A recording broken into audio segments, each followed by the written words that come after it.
فرجعوا الی انفسہم، تو اب یہ پھکی والا جواب سن کے وہ اپنے جی میں رجوع کرنے لگے، اپنے اپنے دل میں سوچنے لگے، فقالوا انکم انتم الظالمون، اور پھر الٹیمیٹلی انہوں نے کہا کہ یہ تو نے کیا ہوگا۔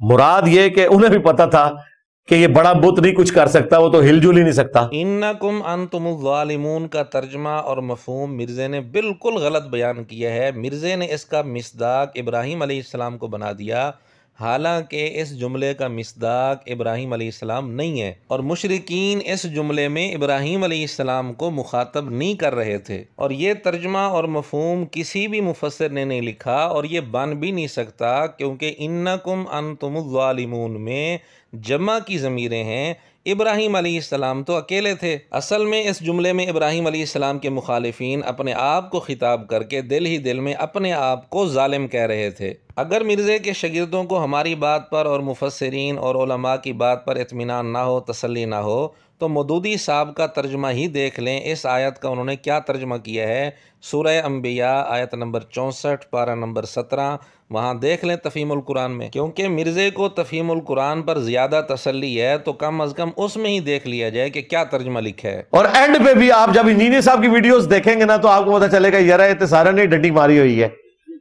تو بہتر یہ کہ ہماری ویڈیوز دیکھیں، مفتی نہیں آپ مفتی اعظم بن جائیں انشاءاللہ۔ مرزے کی حالت بھی آپ نے دیکھ لی اور اس کے دعوے بھی سن لیے، فیصلہ خود کر لیں۔